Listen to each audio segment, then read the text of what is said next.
3, 2, 1, KO! 네, 유튜브 시청자 여러분 안녕하십니까. 길이의 사람 인생연구소 길이의 사람 랩 인생강사 이지 환입니다. 네, 안녕하세요. 네, 안녕하세요. 자, 이제만에 10분 맞짱 10분 이렇게 또 시작할게요. 오늘 일정이 스튜디오에서 촬영이 안 될 것 같아가지고 이렇게 좀 그냥 또 차 안에서 영상을 좀 전달해 드리려고 하고요. 역사 비틀어 보기라고 하는 코너를 같이 이렇게 또 진행을 해보고 있습니다.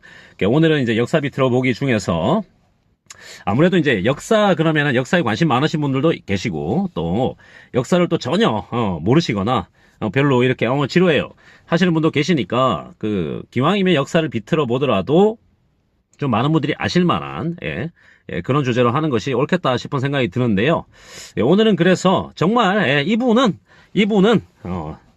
절대 모를 수가 없는 분.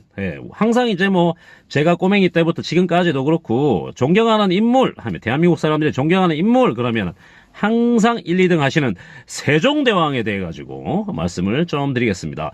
자, 항상 말씀드리지만 역사 비틀어 보기 시간은 비틀어 보는 거예요. 비틀어 보는 거라서 그냥 엉뚱한 생각일 수도 있겠고 아니면은 좀 이렇게 그냥 가정, 그것이 꼭 어떤 역사책에 정확하게 기재가 돼 있지 않다 하더라도 혹시 그런 거 아니었을까? 라든지 그랬으면 어땠을까? 하는 그런 얘기들을 좀 해보는 거거든요. 자, 오늘은 세종대왕에 대해서 한번 비틀어 보는데요. 세종대왕의 다른 부분을 비트는 게 아니고 세종대왕의 리더십과 관련된 부분을 이렇게 한번 비틀어 보겠습니다. 사실 세종대왕의 리더십은 워낙에 세종대왕께서 대단한 분이시기 때문에 이 대단한 분이다라는 것에 대해서 더 이상 우리 이견의 여지 없잖아요. 이의 없잖아요. 그죠? 세종대왕은 그냥 사람 자체가 그냥 보통 사람이 아니었죠. 그냥 천재였습니다. 천재. 그 당시에 이제 조선 사회 자체가 유학, 사서삼경, 공자왈, 맹자왈 하는 그런 공부, 한학이라고 하는, 유학이라고 하는, 유학의, 당대 최고였고요.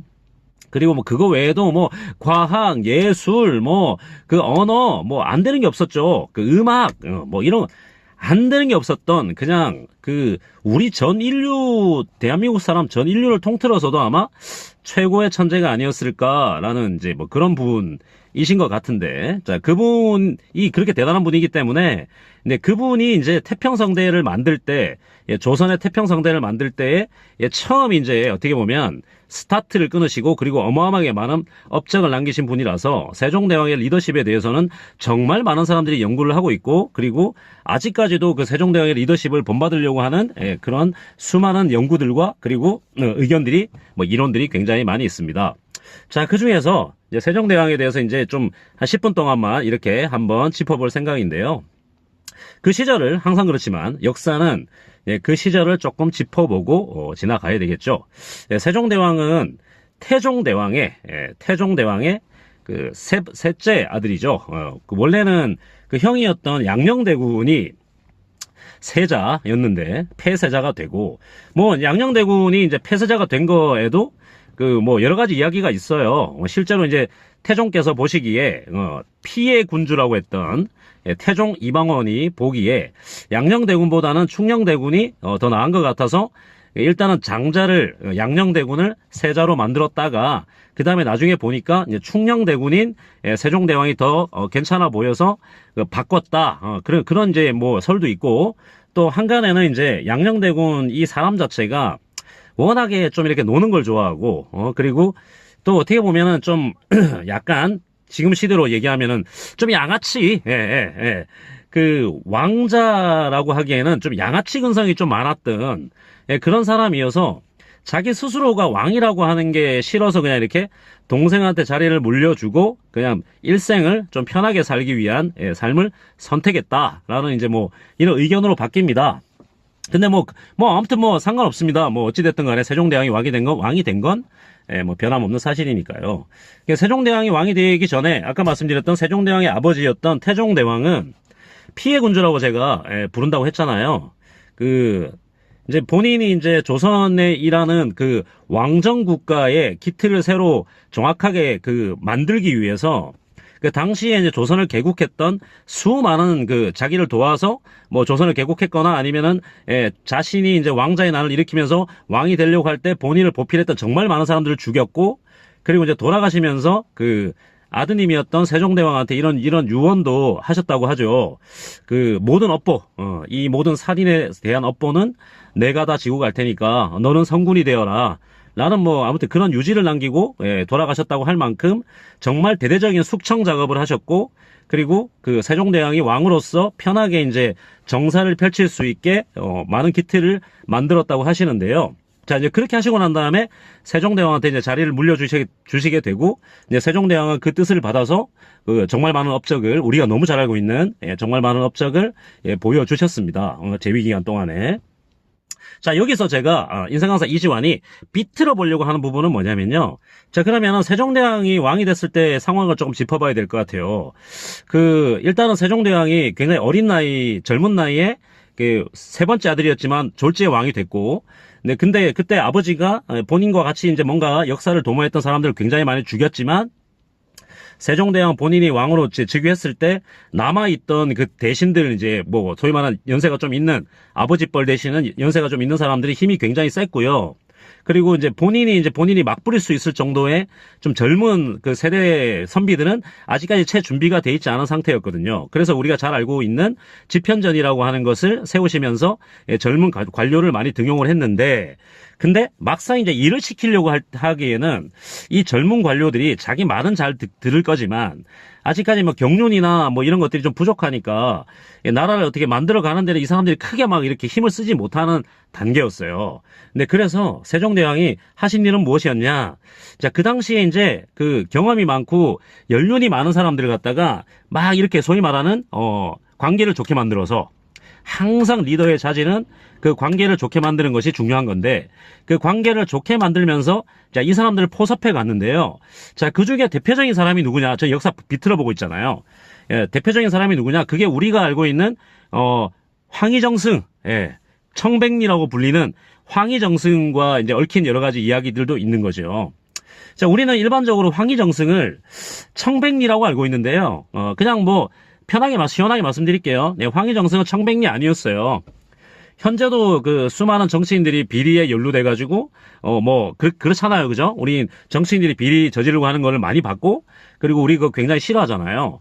근데 황희정승은 그 당시에 대표적인 비리 정치인이었어요. 뭐 안 하는 게 없었어요. 뭐 돈 받고 뭐 관직 팔고 그다음에 그 누구 이제 그 나쁜 짓 한 사람들 숨겨주고 자기도 뭐 뇌물 받고 현대 정치인이 하는 모든 나쁜 짓은 황희는 다 했거든요.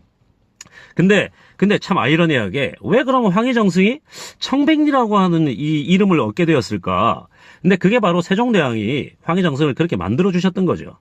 그 세종대왕은 그 당시에 뭐 황희정승, 뭐 맹사성, 그다음에 자기 아버지를 도왔던 그 개국공신처럼 대접받던 뭐 조말생 이런 사람들이 있었어요. 세종대왕보다 훨씬 나이가 많아요. 아버지 뻘이에요. 근데 이 사람들이 필요하니까 이 사람들이 비리를 저지르고 하는 것을 다 알고 계셨는데요. 참았어요. 예. 왜냐면 써먹어야 되니까, 저 사람들. 황희정승도 그렇고 조말생이라는 사람도 그렇고 웬갓 비리의 온상이에요. 심지어 황희정승은요, 박포라고 하는 그 자기 아버지하고 같이 거사를 도모했던 그 사람의 와이프가 몸종하고 바람이 나가지고요.